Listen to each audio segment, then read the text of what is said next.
आगे पढ़ा रहा हूँ। Parliament, the parliament of India, और हम बोलेंगे the parliament of union government is consist of, मैंने बताया था according to article 79, 3 organ, legislative, executive, sorry legislative में Lok Sabha, Rajya Sabha and the president. Bharat की संसद के 3 अंग हैं, लोकसभा, राज्यसभा और राष्ट्रपति। हमने ये समझा था कि भारत की या भारत का राष्ट्रपति संसद के दोनों सदनों में से किसी भी सदन का सदस्य नहीं होता, फिर भी वह संसद का एक अभिन्न अंग है। He is an integral part of the parliament. ऐसा क्यों है? Because any bill can not become law without presidential assent. राष्ट्रपति की अनुमति के बिना कोई भी विधेयक कानून नहीं बन सकता। इसलिए राष्ट्रपति को एक अभिन्न अंग माना गया है संसद का। इसको हम आगे और डिटेल में पढ़ेंगे। खैर, अभी हम इतना समझ रहे हैं कि पार्लियामेंट कैसे बनती है, तो पहला बात है लोकसभा की। आज हम बात करते हैं। अब ध्यान से सुनना, बहुत सारे फैक्ट इसमें आएंगे, कंसंट्रेट रहना। इसलिए मैं थोड़ा धीरे धीरे भी पढ़ा रहा हूं कि आप भले कम पढ़ें लेकिन आपको याद रहे चीजें। संविधान के अनुसार, according to constitution, the maximum strength of Lok Sabha is 552। संविधान के अनुसार लोकसभा की अधिकतम सदस्य संख्या 552 है, 552 है। क्लियर है? ये मैंने वर्ड बोला अधिकतम। जब मैं बोलता हूं अधिकतम तो मतलब होता है कि मैक्सिमम ये हो सकती है ना, इससे कम भी हो सकती है, इससे कम भी हो सकती है। खैर, the maximum strength of Lok Sabha is 552, out of which, अब ध्यान से सुनना, 550 will be elected, 550 will be elected and 2 will be nominated by the President of India from amongst the Anglo-Indian community. Lok Sabha में अधिकतम संख्या 552 हो सकती है, जिसमें से 550 का इलेक्शन होगा, जिसमें हम आप सभी वोट डालते ही हैं, लेकिन 2 मेंबर का इलेक्शन नहीं होगा। 2 मेंबर राष्ट्रपति द्वारा एंग्लो इंडियन कम्युनिटी में से डायरेक्ट नॉमिनेट किए जाएंगे। तो अभी यहाँ एक सेकंड के लिए हम समझ लेते हैं एंग्लो इंडियन कम्युनिटी क्या होती है।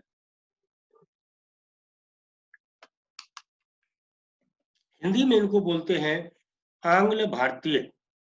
हिंदी में बोलते हैं आंग्ल भारतीय। कौन है आंग्ल भारतीय? Anglo Indian. भारत पर अंग्रेजों का शासन बहुत लंबे समय तक रहा,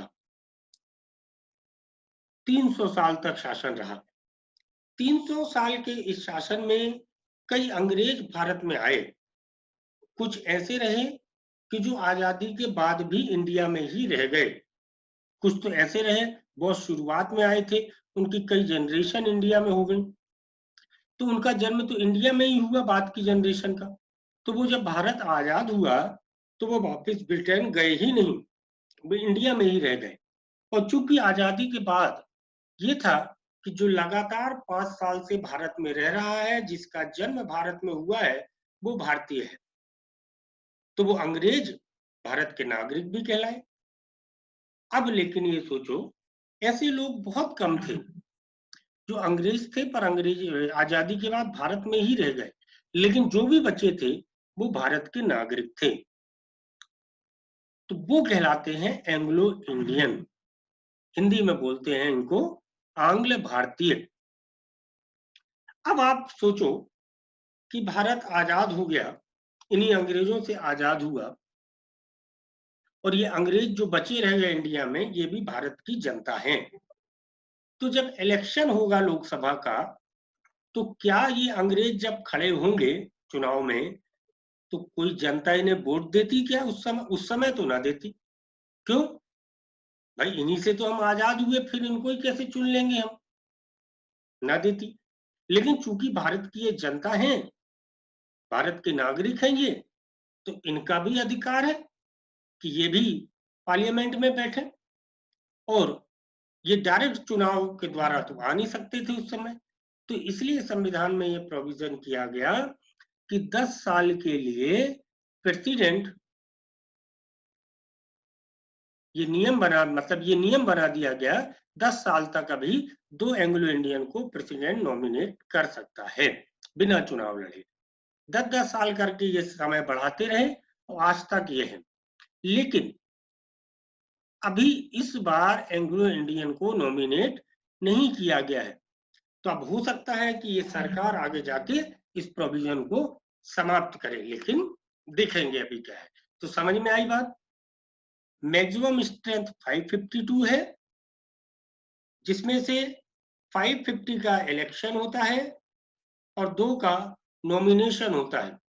2 का नॉमिनेशन होता है। और ये नॉमिनेशन कहां से होता है? From amongst the Anglo Indian community. From amongst the Anglo Indian community. ठीक। एट प्रेजेंट स्ट्रेंथ क्या है? ये लोकसभा की बात हो रही है, अभी ध्यान रखना, पार्लियामेंट की नहीं हो रही, केवल लोकसभा की। लोकसभा की एट प्रेजेंट स्थिति है, द प्रेजेंट स्टेटस 545। लोकसभा में वर्तमान में 545 सीटें हैं।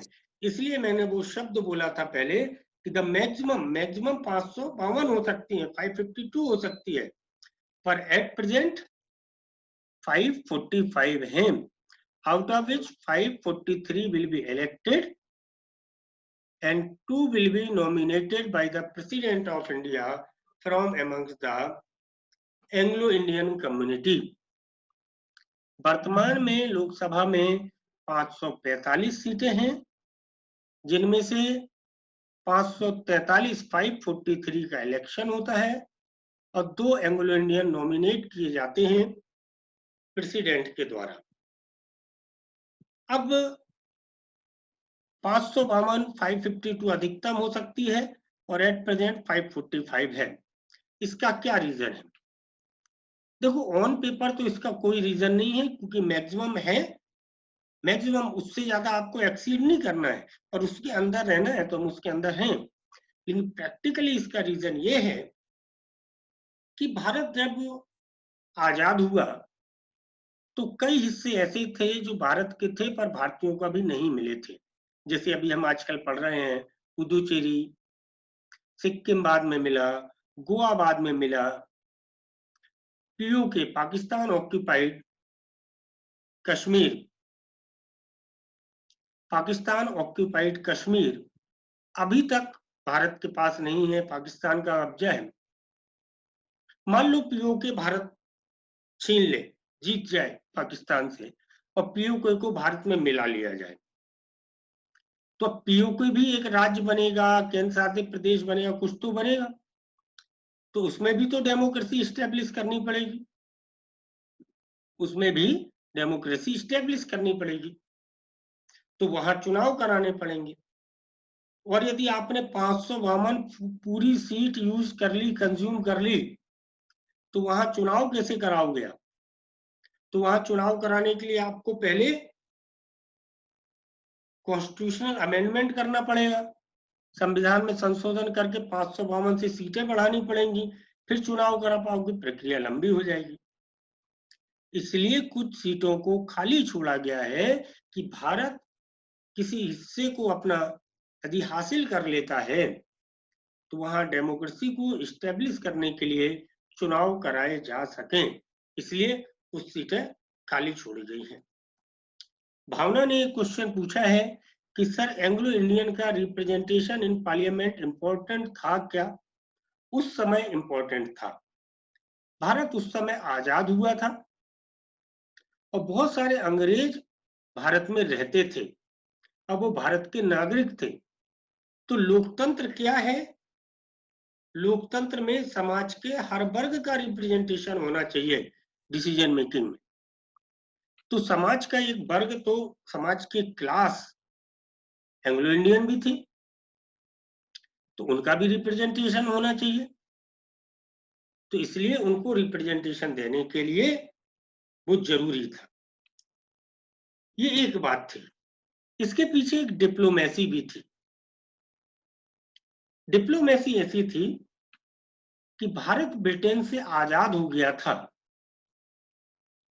परंतु भारत के ब्रिटेन के साथ बहुत सारे संबंध थे, बिफोर इंडिपेंडेंस ही थे। और ये भी पता था कि हमें ब्रिटेन से बहुत कुछ सीखना है, ब्रिटेन से हमें बहुत कुछ लेना है। तो वैसे में हम दिखना चाहते थे इंटरनेशनल पैनोरामा में कि हम एक ऐसी कंट्री बनने जा रहे हैं जिसमें सबको रिप्रेजेंटेशन हम दे रहे हैं। हमारे यहाँ जाति, धर्म, लिंग, जन्म स्थान, किसी भी आधार पर कोई भेदभाव नहीं है। तो हम अंतरराष्ट्रीय इंटरनेशनल पैनोरामा में ऐसा दिखना चाहते थे, अपनी छवि ऐसा बनाना चाहते थे कि देखो, हमें तो अंग्रेजों ने हमारे ऊपर शासन किया, फिर भी वो अंग्रेज जो भारत की जनता है, हम तो उनको तक पार्लियामेंट में बैठा रहे हैं। हम अपनी लोकतंत्र को इस तरीके से स्टेब्लिश करना चाहते, इसलिए भी जरूरी था। ठीक है भावना, आगे समझ में? आगे बढ़ते हैं। तो एट प्रेजेंट लोकसभा में 545 सीट हैं। एक मेरी आप सभी से रिक्वेस्ट है, मैं देख रहा हूं कि अभी भी लोग एडमिट होने के लिए रिक्वेस्ट भेज रहे हैं। 7 बजे मैं क्लास शुरू करता हूँ, 2-3 मिनट के अंदर सभी लोग लॉग इन हो जाए, क्योंकि वो बार बार साइड में आता है ना कि एडमिट ऑल, एडमिट ऑल, तो कहीं ना कहीं एक फ्लो कम होता है पढ़ाने का। तो सभी लोग अपने टाइम पर लॉग इन हो जाए, थोड़ी देर की तो क्लास रहती है ऑनलाइन में। चलो, तो प्रेजेंट स्थिति ये है कि 545 सीट है, इसमें से 543 इलेक्शन होगा और 2 का नॉमिनेशन। अब समझें, थोड़ा सा मैथमेटिक्स है यहाँ पे। लोकसभा का चुनाव का आधार राज्य नहीं है, याद रखना, स्टेट्स नहीं है, पॉपुलेशन है। हम मतलब ये कह सकते हैं कि देश की पॉपुलेशन यदि 135 करोड़ है, तो इस 135 करोड़ में से 543 लोगों को चुना जाना है, 543 लोगों का इलेक्शन होना है। क्लियर? तो राज्यों को इन सीटों का एलोकेशन, राज्यों को इन सीटों का बंटवारा किस आधार पर किया जाएगा? जनसंख्या के आधार पर किया जाएगा। जिस राज्य की जितनी जनसंख्या है उसको उतनी सीटें दी जाएंगी। तो अब ये बंटवारा कैसे किया जाएगा? सिंपल मैथमेटिक्स है। 543 सीट चुनी जाती है 135 करोड़ में से, तो एक कितने में से चुनी जाएगी? 135 करोड़ अपॉन 543 डिवाइड कर देंगे, तो हमें ये पता चल जाएगी कि एक सीट कितने में से चुनी जाएगी। मान लो अपने कैलकुलेशन से आया, एजम्पशन है ये, 25 लाख। 135 करोड़ को डिवाइड किया 543 से, मान लो आया 25 लाख। तो इसका मतलब ये हुआ कि 25 लाख की जनसंख्या पर एक मेंबर चुना जाएगा। अब यदि किसी स्टेट की पॉपुलेशन है 5 करोड़, तो उसको कितनी सीटें मिल जाएंगी लोकसभा की? 25 लाख पर एक मिलती है, 1 करोड़ पर मिलेगी 4, 5 करोड़ पर मिलेंगी 20। उस स्टेट को 20 सीट मिल जाएंगी। मतलब जिस स्टेट की जनसंख्या जितनी ज्यादा होगी, लोकसभा की सीटें वहां उतनी अधिक होंगी। तो उत्तर प्रदेश की जनसंख्या सबसे ज्यादा है, तो उत्तर प्रदेश की रिप्रेजेंटेशन लोकसभा में सबसे ज्यादा है। क्लियर? यहाँ किसी को कोई डाउट तो नहीं? डाउट हो तो 1 मिनट का पॉज कर रहा हूं, 1 मिनट का, 10 सेकंड का, पूछ सकते हो आप माइक ऑन करके। लिखने में जाओगे तो लेट हो जाएगा। किसी को कोई डाउट हो तो पूछ सकते हैं। सीटों का हेलो। बंटवारा। हाँ अंबर, पूछना चाह रहे हो? माइक ऑन किया आपने, बताओ। मतलब मुझे समझ आता है कि जैसे मतलब स्टेट की रिप्रेजेंटेशन फिर अपन राज्यसभा में इलेक्ट करके भी देते हैं। तो जो स्टेट है ऑफ यूपी, हाँ, उसके बाद सबसे ज्यादा नॉमिनेशंस होते हैं राज्यसभा के लिए भी। राज्यसभा के लिए तो भी और लोकसभा के लिए भी, दोनों के लिए। हाँ, तो मतलब और कहते भी हैं कि अगर यूपी का प्राइम मिनिस्टर होगा, यूपी की बस सरकार समझ होगी। गए तुम बात, कि चूंकि इलेक्शन जनसंख्या के आधार पर है, तो जो कोई यूपी जीतेगा, है ना, उसके सरकार बनाने की सबसे ज्यादा संभावना होगी। सही है बात, बिल्कुल। तो ये मतलब जो अपने फाउंडर्स हैं who are making the constitution, because ये क्वेश्चन इज वेरी एप्ट कि इसको पूछा भी जा सकता है हमें इंटरव्यू में भी या पेपर में भी, हाँ हाँ कि इन लोगों ने, जो फाउंडर्स हैं, उन लोगों ने ये नहीं सोचा गया कि कहीं अगर एक स्टेट की पॉपुलेशन बहुत ज्यादा बढ़ जाती है तो उसका इंडिया लेवल के ऊपर कंट्रोल बहुत ज्यादा बढ़ जाएगा और वो मोनोपोली टाइप सिचुएशन हो जाएगी हाँ, for the rest of the state. बिल्कुल उसी सही। स्टेट को सबसे ज्यादा सब्सिडी मिलेगी, उसी स्टेट को सबसे ज्यादा फैसिलिटीज मिलेगी। हाँ, बिल्कुल बिल्कुल सही क्वेश्चन है ये। लेकिन हमारे संविधान में जो भारत की कल्पना की गई है, वो राज्यों के आधार पर नहीं की गई है। हमारी प्रीएम्बल स्टार्ट होती be the people of India. हम उत्तर प्रदेश के अलग नागरिक नहीं है। और एक्चुअल में किसी भी स्टेट की जनसंख्या डिसाइडिंग तो हो सकती है, एक फैक्टर हो सकता है, पर वो फैक्टर अल्टीमेट ट्रूथ नहीं हो सकता। जैसे आज हम बात करें कि उत्तर प्रदेश में, जाहिर बात है, सबसे ज्यादा लोकसभा की सीट है, सबसे ज्यादा राज्यसभा की सीट है। लेकिन फिर भी अकेला उत्तर प्रदेश जीत के आप चुनाव नहीं जीत सकते हो। उत्तर प्रदेश में 80 सीट है, 543 में से 80 माइनस आपको कई राज्यों में जीतना पड़ेगा। हाँ, लेकिन ये सही है कि उत्तर प्रदेश में डिसाइडिंग है। तो ये भी सही है कि डेमोक्रेसी में जनता का रिप्रेजेंटेशन होता है।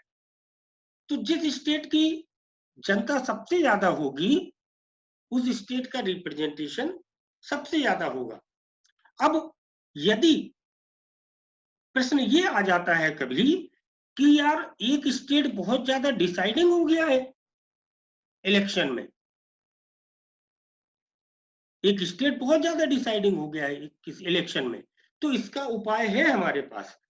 चूंकि संविधान के आर्टिकल 3 में ये स्पष्ट किया गया है कि पार्लियामेंट को ये अधिकार है कि वो किसी भी स्टेट से अलग करके नया स्टेट बना सकते हैं।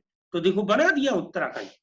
बिहार की पॉपुलेशन ज्यादा हो गई थी तो झारखंड बना दिया। तो उस तरीके से उस स्टेट की मोनोपोली को कम भी किया जा सकता है। समझ में आई अंबर बात बेटा, कि अपने पास उपाय है इसका। यस। हम स्टेट को ही तोड़ देंगे, तोड़ भी दिया देखो ना। लेकिन ये भारत की राजनीति की एक बड़ी क्वेश्चन मार्क उठता है।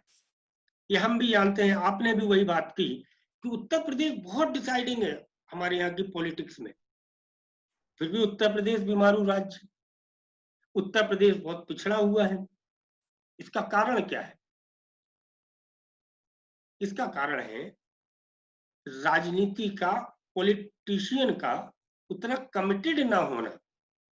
वो चुनाव जीत जाते हैं किसी तरीके से, रियल रिप्रेजेंटेटिव नहीं बन पाते। इन सब बातों को बहुत डिस्कस करेंगे अपन।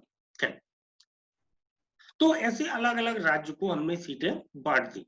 अब एक बहुत इंपॉर्टेंट लाइन आपको यहां ध्यान से सुननी है। लाइन ये है, समझना, एक वर्ड बोल रहा हूं मैं एक सेंटेंस बोल रहा हूं। भारत में लोकसभा, राज्यसभा, राष्ट्रपति जो भी चुनाव होते हैं, इसमें सीटों का बंटवारा करने के लिए, सीटों का नॉमिनेशन करने के लिए 1971 की पॉपुलेशन को लिया जाता है। 42nd अमेंडमेंट एक्ट 1976 से, 42nd अमेंडमेंट एक्ट 1976 से ये प्रोविजन किया गया कि 1991 तक 1991 तक सभी चुनावों में पॉपुलेशन का बेस ईयर 1971 का पॉपुलेशन होगा। क्लियर? मतलब आज भी जो चुनाव होते हैं उसका बेस ईयर, सीटों के बंटवारे का बेस ईयर 1971 की पॉपुलेशन होती है। इसका मतलब ये मत सोच लेना कि नए कैंडिडेट शामिल नहीं होते, नए वोटर शामिल, नए वोटर तो होते हैं शामिल। मैं मतदान का नहीं कह रहा हूं, मतदान तो नई जनसंख्या आती है, नए वोट डालते हैं। सीटों का जो एलोकेशन किया गया है 1971 की पॉपुलेशन है। अब ये क्यों है इस पे डिस्कशन करते हैं, फिर उसके बाद फिर क्वेश्चन पूछना। हेलो। हाँ बेटा। Sir I am so sorry, एक बार आप प्लीज ये समझा देंगे कि आप मतलब ये क्या, मतलब ये क्या, कैन यू प्लीज वही रिपीट? समझा रहा हूँ, वही समझा रहा हूँ, है ना। इसलिए मैंने कहा 1 मिनट बाद क्वेश्चन पूछा। देखिए ये क्यों किया गया है ऐसा, 1971 की पॉपुलेशन को आधार क्यों माना जाता है, 2 मिनट पहले पूरा समझा लेता हूं। अमर ने कहा रिपीट कर दो, मैं रिपीट कर देता हूं पहले इंग्लिश में। According to 42nd amendment act 1976, the base year for the election of Lok Sabha, the base year of population is 1971। अगली लाइन ध्यान से सुनना। To promote the population control measures, जनसंख्या नियंत्रण के उपायों को प्रमोट करने के लिए। अब पहले बहुत कंसंट्रेट होकर सुनो। मान लो कोई व्यक्ति है, मान लो मैं हूं, मैं किसी एक पर्टिकुलर एरिया से चुनाव लड़ता हूं। उस एरिया की सीट है 25, उस एरिया की जनसंख्या है, पॉपुलेशन है 25 लाख, और वो लोग मुझे वोट देते हैं, वो मेरे फॉलोअर हैं, मैं बहुत आसानी से वहां चुनाव जीत जाता हूं। मेरी पार्टी को वहां से कोई एफर्ट नहीं लगाने पड़ता, समझना बात, मैं जीत गया। तो मेरे एरिया की पॉपुलेशन घटे या बढ़े, मैं क्या चाहूंगा, मैं तो यही चाहूंगा ना कि मेरी एरिया की पॉपुलेशन बढ़े तो मेरा वोट बैंक बढ़े। तो सरकार के द्वारा कभी भी पॉपुलेशन कंट्रोल के लिए जो कानून बनाए जाएंगे, मैं उन कानूनों को अपनी एरिया में अच्छे तरीके से लागू नहीं होने दूंगा, क्योंकि मैं चाहता हूं कि मेरे एरिया की पॉपुलेशन बढ़े, 25 लाख से बढ़कर ये 50 लाख हो जाए, तो मेरी पार्टी को 1 सीट की जगह 2 सीट मिलेंगी यहाँ से। तो सरकार के द्वारा जो पॉपुलेशन कंट्रोल के लिए जो मेजर्स अपनाए जा रहे हैं, मैं उनका समर्थन नहीं करूंगा। दूसरी बात, मेरे जैसे ही लोग तो सब चुनकर पहुंचे हैं पार्लियामेंट में, तो फिर वो लोग कानून ही क्यों बनाएंगे पॉपुलेशन कंट्रोल करने के लिए। अब ये कानून 1971 में ही क्यों बना, क्योंकि 1971 की जो पॉपुलेशन आई, वहां से हमारे लिए चिंता व्यक्त की गई कि हमारी जनसंख्या बहुत तेजी से बढ़ रही है, हमें इसको कंट्रोल करना पड़ेगा। वो कंट्रोल करने के लिए हमें इसके लिए कानून बनाना पड़ेगा, लॉ बनाना पड़ेगा। और लॉ यदि संसद बना भी देती है, तो जो रिप्रेजेंटेटिव है पार्लियामेंट के, वो अपने अपने एरिया में इस लॉ को सही तरीके से लागू तभी होने देंगे जब उनको ये बताया जाए कि आपकी जनसंख्या क्षेत्र की चाहे जितनी बढ़ जाए, आपकी सीटों का एलोकेशन 1971 के हिसाब से ही रहेगा। ठीक है, अब यहां समझो थोड़ी सी और। ये तो अपन ने समझा क्यों किया गया, इसका मतलब क्या है। इसका मतलब ये है कि जैसे मध्य प्रदेश है, मध्य प्रदेश को 29 सीट मिली हुई हैं लोकसभा की। ये 29 सीट किस जनसंख्या के आधार पर मिली हुई हैं, 1971 की पॉपुलेशन के आधार पर। हमारी पॉपुलेशन अभी 2026 तक ये प्रोविजन है, 2026 तक, 2026 तक हमारी पॉपुलेशन चाहे जितनी हो जाए, हमारे पास सीट 29 ही रहेगी। मतदाता बढ़ते रहेंगे, सीट 29 ही रहेगी। लेकिन इसमें एक छूट है, आप 29 रहते हुए उसको रीअरेंज कर सकते हो। कैसे? जैसे मान लो एक सीट है इंदौर, इसमें एक सीट है, एक है ही वैसे भी, एक सीट है देवास और एक सीट है उज्जैन, तो टोटल 3 सीट हुई है। लेकिन उज्जैन के बहुत सारे लोग मान लो इंदौर में आके शिफ्ट हो गए, देवास के बहुत सारे लोग इंदौर में आके शिफ्ट हो गए, अब इंदौर की पॉपुलेशन बढ़ गई, तो इसका उपाय क्या है? उज्जैन और देवास को मिला दो, एक सीट बना दो और इंदौर की 2 सीट कर दो, तो टोटल तो 3 ही रही। इसको बोलते हैं रीअरेंजमेंट। सीट का हम रीअरेंजमेंट कर सकते हैं, नंबर ऑफ सीट नहीं बढ़ सकती। नंबर ऑफ सीट बढ़ाने के लिए 1971 की जनसंख्या आधार है। क्लियर हुआ अंबर? क्लियर हुआ बेटा? Yes sir. तो अब कभी कोई एग्जाम में पूछे कि ये प्रोविजन क्यों किया गया, ये प्रोविजन किया गया है केवल पॉपुलेशन कंट्रोल करने के लिए, जिससे आपके जो रिप्रेजेंटेटिव हैं, मेंबर ऑफ पार्लियामेंट हैं, वो पॉपुलेशन कंट्रोल के लिए कानून बनाए। तो नंबर ऑफ सीट्स नहीं बढ़ेगी, लेकिन रीअरेंजमेंट सीट का हो सकता है।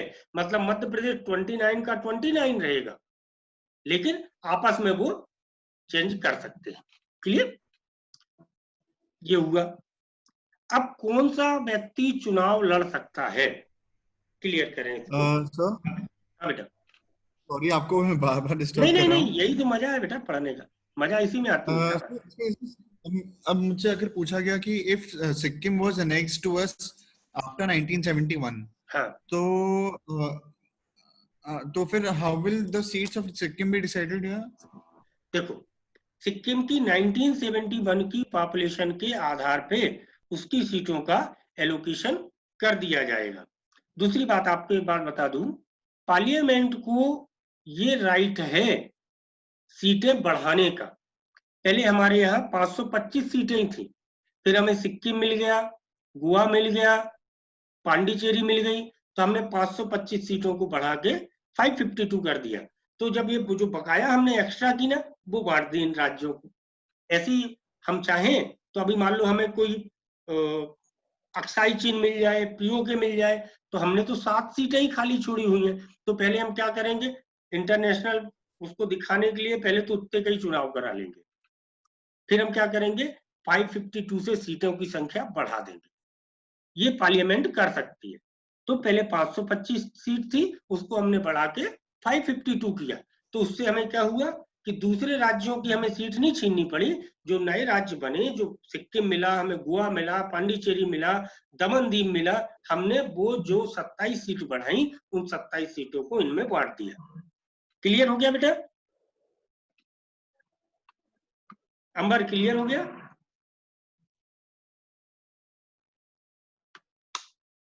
Yes sir. बिल्कुल। तो कभी हेजिटेशन नहीं करना, पूछ लूंगा अपन ऐसे ही।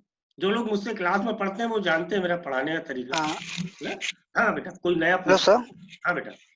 हाँ सर, मैं ये पूछ रहा था, अभी आपने एक इंटरनेशनल फैक्टर का बात करी हाँ कि पहले बढ़ा देंगे और फिर उसके बाद इंटरनेशनल लेवल पे आप कुछ बता रहे थे उस बारे में, तो हाँ क्या वो क्लियर करेंगे आप? हाँ, वो ये कह रहा था मैं, जैसे मान लो पीओ के भारत को आज मिल जाए, ठीक है, तो हमारे पास सीटें हैं केवल 7। तो जैसे क्या होता है अपने इंडिया में कि आपका पड़ोसी से कोई विवाद चल रहा था किसी चबूतरे को लेके, और आपको कोर्ट का आदेश मिल गया, वो चबूतरा आपको मिल गया, तो आप क्या करते हो, सबसे पहले उस चबूतरे पे कुछ बाउंड्री बना देते हो कि बाद में विचार करेंगे इस पे क्या बनाना है, अभी तो अपने कब्जे में ले लो। वैसे ही है, ये दिखाने के लिए अपने मोहल्ले में कि अब ये मेरे घर का हिस्सा है। तो वैसे ही मान लो पीओ के मिल जाए, तो अब इंटरनेशनल लेवल पे दिखाने के लिए तुरंत उस पर पहले चुनाव करा देंगे कि लो भैया ये तो भारत का एक हिस्सा बन गया, और इसके मेंबर देखो हमारी लोकसभा राज्यसभा में तक बैठे हुए हैं। अब मान लो पीओके की जनसंख्या बहुत ज्यादा है, 7 सीटें बहुत कम है, तो हम आगे चल के कभी भी एक अमेंडमेंट करके सीटों की संख्या बढ़ा देंगे 552 से ज्यादा, और वहां 7 से ज्यादा सीटें एलोकेट कर देंगे। ये कहा था, समझ में आया बेटा? Okay sir, okay, got it, thank you. तो हाँ, लोकसभा का चुनाव लड़ने के लिए क्या क्या आपके पास एलिजिबिलिटी होनी चाहिए। Number 1, he should be a citizen of India, वह भारत का नागरिक होना चाहिए। Number 2, he should have completed 25 year of age, 25 साल की आयु पूर्ण कर चुका हो। नंबर 3, मतदाता सूची में उसका नाम हो, वोटर लिस्ट में नाम हो। नंबर 4, पागल या दिवालिया ना हो। he should not be a person of unsound mind or bankrupt। दिवालिया मतलब लोन लेके चुकाया ना हो, विजय माल्या जैसे, है ना। और he should not hold any office of profit, वह किसी लाभ के पद पर ना हो। लाभ के पद पर होने का मतलब केंद्र और राज्य सरकार के अधीन कोई वो एम्प्लॉई ना हो, उसको कहीं से रेगुलर सैलरी ना मिलती हो। फटाफट फिर से रिवीजन करो। he should be a citizen of India, he should have completed 25 year of age, he should not hold any office of profit, he should not be a person of unsound mind or bankrupt, और last one, he should be a registered voter, मतदाता सूची में उसका नाम हो। ऐसा व्यक्ति चुनाव लड़ सकता है। इसके आगे कल पढ़ेंगे। हाँ, मैंने नोट्स का कहा था आज रात में दूंगा, बहुत सारे फिल्टर कर दिए। और ज्योग्राफी का पेपर अभी 15 से 20 मिनट के मैं आपके ग्रुप पे डाल रहा हूँ। वो पेपर डालने के बाद ही नोट्स दूंगा आपको मैं, कि देखें कितना याद है। और 10-11 बजे तक आपको अभी तक जितनी पॉलिटी पढ़ी और जितनी ज्योग्राफी पढ़ी और लास्ट के 2-4 दिन में हम जितनी पढ़ेंगे उसके हिंदी अंग्रेजी में नोट्स आज आपको मैं दे रहा हूँ। ठीक है, चलो, गुड नाइट।